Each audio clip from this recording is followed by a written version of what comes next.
The E3 Alliance found there are 43,475 homes without connection in Travis County. I've seen hugging, people just happy to be out here standing in solidarity for these men, Mike Ramos and George Floyd, the names that you've been hearing for the past couple of days. And the reason why is because of this number. It's the number of Latinos who've died because of COVID-19. You're gonna want some gloves on if you're gonna pick it up, but I just want to show you like how fluffy and big this snow is. It's perfect for a snowball fight. I mean, I'm trying to say your name a little slower so I don't just combine it into one. Hey, no, I mean, it's much easier. It's much easier. Shaneton. Tell us more. Shaneton. 2 people were taken to the hospital and 1 person was taken into custody. Police are still out here on the scene. Nowadays, everything is on the go. People are always busy, people are always rushing, but what do we do to take care of ourselves?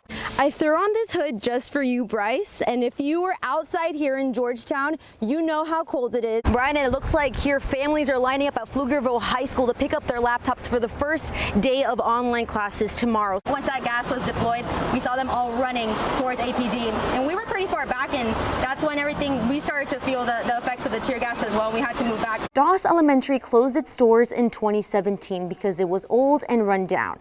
But now it looks like this. You can imagine the thoughts that were running through Stephen Russell's head when he was constantly trying to talk to his wife and 4-year-old daughter for 4 days with no response. Volunteers and families have come out here filling the center, ready for the holiday weekend. And what better way to start that with a good warm holiday meal, right? We got our turkey, we got our mashed potatoes. Amazon's Alexa is about to spice things up with a classic voice. And it's one of Austin's most iconic sights. A viewer sent us this video. Thousands of bats flying over I-35 during last night's sunset. And a festival is happening in Austin this weekend, celebrating all things bats. This story is not a scam, but Amazon, Walmart, and Target are telling customers to keep their orders instead of returning them. They will give you a refund and you can still keep it. Austin is growing so much that some are not able to afford living here. They predict on January 6th and 7th, hospitals will exceed capacity.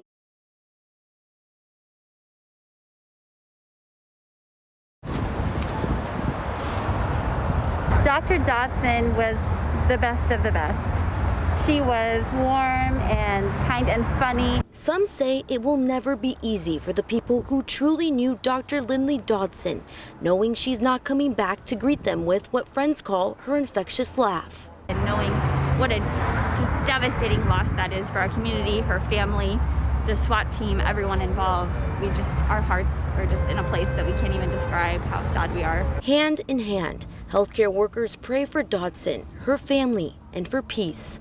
Dodson was a pediatric doctor affiliated with Dell Children's Medical Center of Central Texas. Her medical practice was based out of Children's Medical Group, which is where she was held hostage and later killed on Tuesday night. Toby Adkins lives near the area where this all happened. He says his newborn was Dodson's patient. It hit very personally because it was someone we knew, someone we trusted. Dr. Dodson was 43 years old. She leaves behind her husband and 3 kids. Her family saying tonight in part, "We are all better because of her." I think Dr. Dodson was a hero. What she did within those walls is no surprise to me. You know, just putting other people before herself. You know, I think as a physician, you're ready to sacrifice your life and your time and your talents for people, and that's exactly what she did. She's a true hero.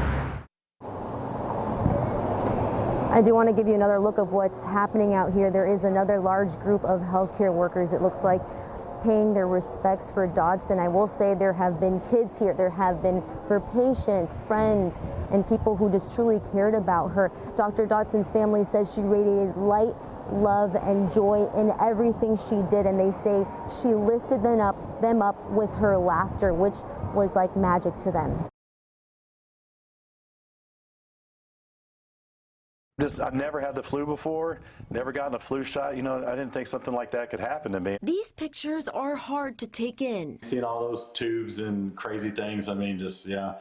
It was real difficult. Scott Bradshaw looks like this now. Each day I feel like I've gotten a little stronger. But he's been through a lot. Bradshaw says it started off with a bad cough, and after a few days he had trouble breathing, so he went to the ER. Doctors told him his oxygen level was at 50%. I had to call a special ambulance out to carry me there. That would allow the oxygen mask and all that to stay on. The doctor told us at the time that they did all of this that had we waited even one more hour to seek medical attention, that I most likely would have found him passed out when I woke up. His flu turned into pneumonia. Doctors put him in a medically induced coma for 1 day. He spent 2 more heavily sedated, time where his family didn't know what was going to happen. When you're talking about your best friend and your soulmate, and that you were within hours of them possibly passing away, that's really hard to take in. Scott says he takes care of his body and couldn't believe the flu put him in the hospital. I've always had this misconception that if you get the flu shot, there's a great chance it's going to give you the flu. And that's why I've never done it before. Bradshaw says it may take months to get 100% better, but hopes his story sparks others to get the flu shot. The flu can just hit anybody. It doesn't matter if you're healthy or young, middle-aged, old. You know, it really changed my perspective on how I look at the flu vaccine.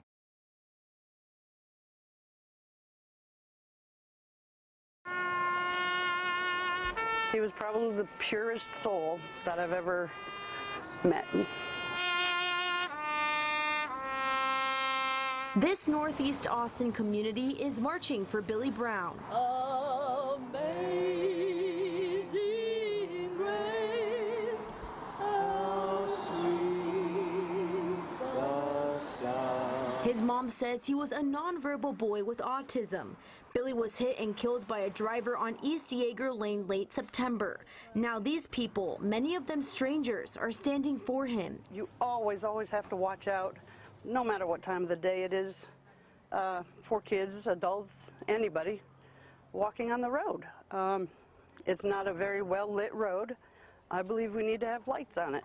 There's never been any sidewalks on this street, and it's 45 mile per hour speed limit, and it's completely unsafe. Saturday night, 1 week after his death, they walked down Yeager Lane with signs, catching the attention of people driving down the street, which is what they want, but especially wanting attention from the city. East Austin has been, unfortunately,